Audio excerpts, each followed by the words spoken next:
嗨 ，baby 们，我是你们的挖妹小甜。你们想象中有钱大叔和年轻妹子之间的恋爱是什么样子的呢？之前的爱情剧，有钱大叔是刘德凯，放中信是金城武，年纪大一点的形象是珠光宝气的月华。之前拍的电影《喜宝》，许纯姿是由张震他爹张国柱饰演，看起来也是风度翩翩。最近一部电视剧《爱我就别想太多》，里面的有钱魅力大叔的出场是这样的。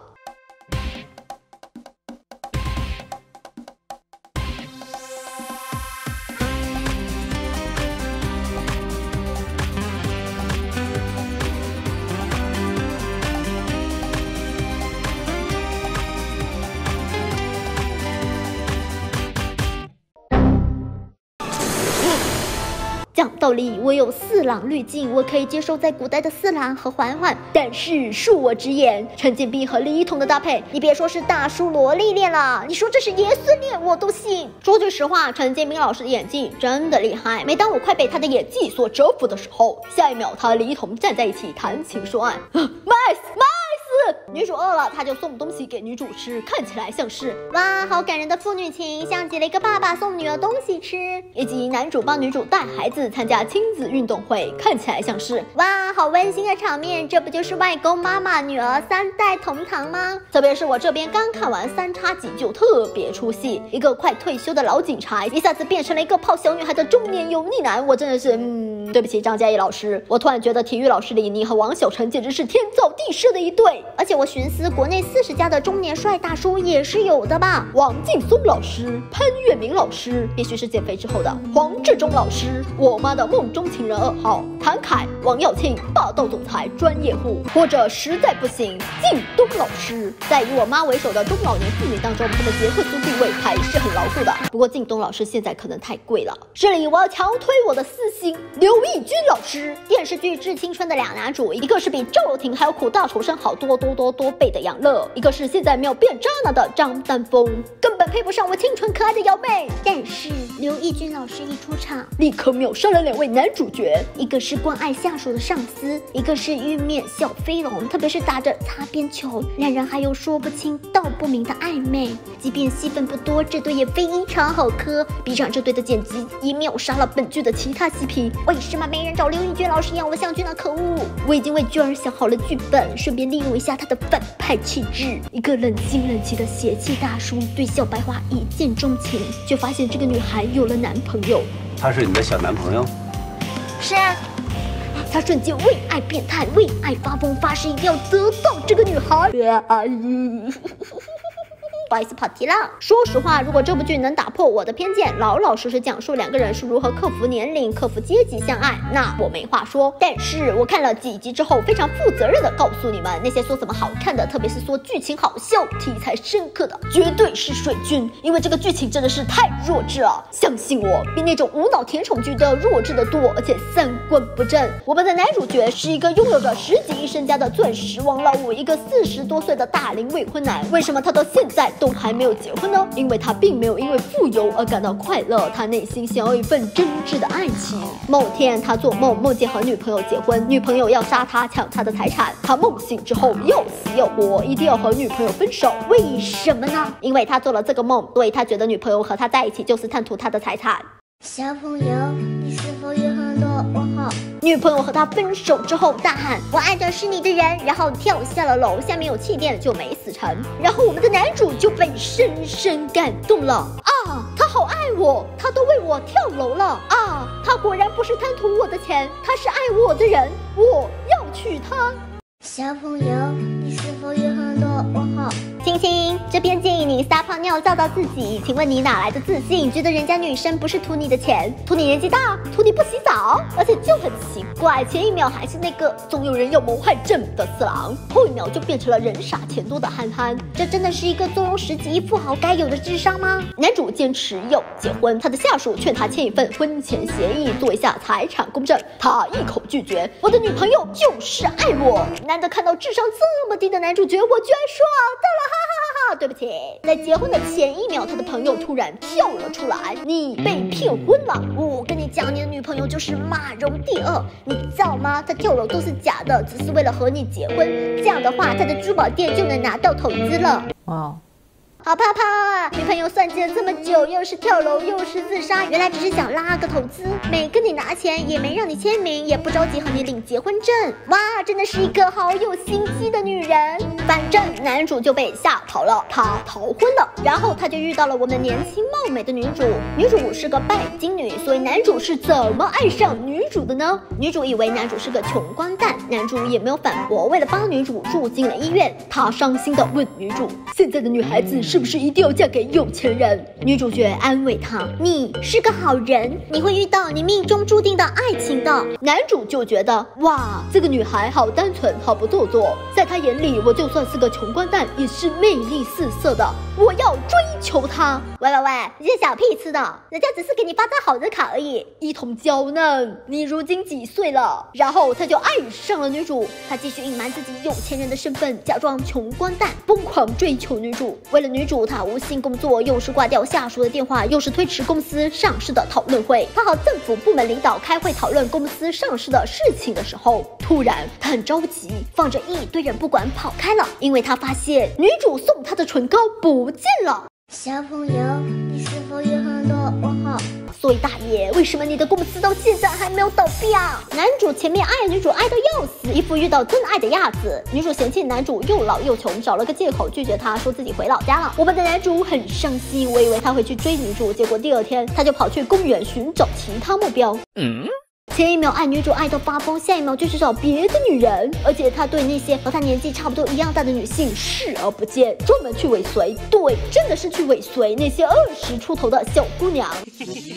女主的设定是拜金女，所以他们的感情是怎么升温的呢？他们出国旅游，身份证、护照、钱包都被小偷抢走了，他们也不去大使馆之类的先报私，就继续旅游了起来。那他们这几天是怎么活下来的呢？男主开挂，比如在餐厅里帮老板做包子，抵消了霸王餐，比如还顺便抓个贼。面对穷凶极恶的歹毒，看警察 police 就制服了小偷。唱歌被老板看上了，开始卖唱赚钱。经过这一系列的事情，男主就觉得啊，她真是个单纯不做作的女孩子，我身无分文了，她还愿意和我在一起。大爷，异国他乡的人生地不熟，不跟你在一起，你跟谁在一起？而且你们只是暂时丢了钱而已，又不是真的没钱，就不是什么人生危机，去大使馆不就解决了吗？女主这边啊，好像他和其他的男人不太一样，他对我真好。亲亲，要求这么低的吗？他对你做的那些事情，其他男人也一样可以做好吗？你图他什么？年纪大还是不洗澡？然后他们就恋爱了。小朋友，你是否有很多问号？谈恋爱之后，接下来的剧情是什么呢？我看预告和备案是这样的：结婚前，女主突然知道男主是个有钱人，但是男主不知道，他以为女主不知道他是个有钱人。男主继续骗女主说自己是个穷光蛋。结婚之后，男主发现女主知道他是个有钱人，觉得女主和之前的妖艳贱货一样，就是冲自己是个有钱人，非常生气，要离婚。女主和他解释，男主我不听。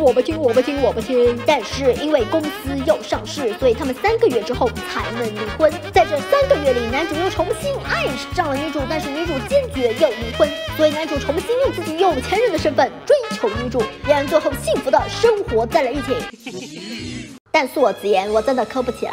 陈建斌老师太像我家楼下散步的大爷了，太慈祥了。而且男女主他们是怎么相爱的呢？我没看出来，他们的爱情并不打动我。本来的人设是一个是想要追求爱情的老油条，一个是想要钱的拜金女，这2个不同价值观的人设放在一起，明明很带感，结果并没有碰撞出什么火花。除了2演员并没有 CP 感之外，还因为男女主的人设立不起来呀，导致了这部剧既不现实又不偶像，更别说有什么浪漫的元素了。男主这边呢，他的人设很迷醉，明明是一个见惯大风大浪的老油条，结果意外很蠢，整天不工作。他帮女主出气前男友的方式是炫富，非常粗鄙。他拼命用物质诱惑女主，但是呢，他又想要女生给他一份真挚的爱情，这不自相矛盾吗？他还去相亲和女孩子们聊天，拼命强调自己是穷光蛋。他觉得只要隐瞒自己有钱人的身份，就一定会找到真爱，结果当然失败了。他觉得那些女孩子眼光太高都看不上她。问题是你也不向姑娘们展现你的其他优点，人家姑娘怎么会喜欢你啊？女主这边也很神经病，她到底拜不拜金呢？你说她拜金吧，她又怎么说？我不在乎未来对象有没有钱，我看重的是爱情。你说她不拜金吧，她每天都要说嫁入豪门。总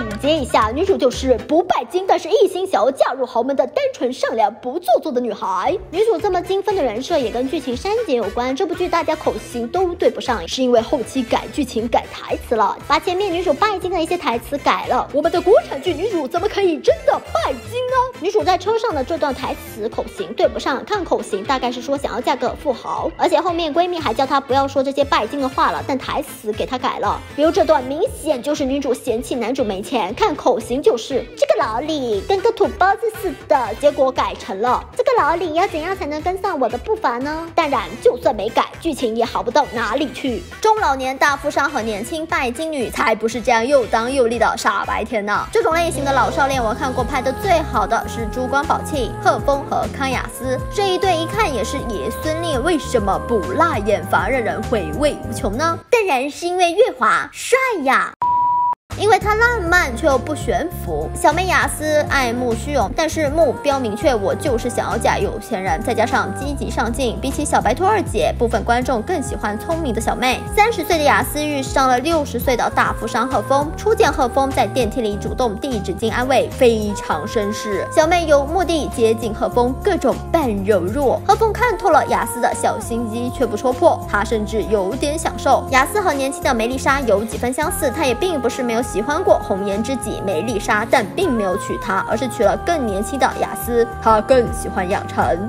男人永远都很专一，永远迷恋年轻的肉体。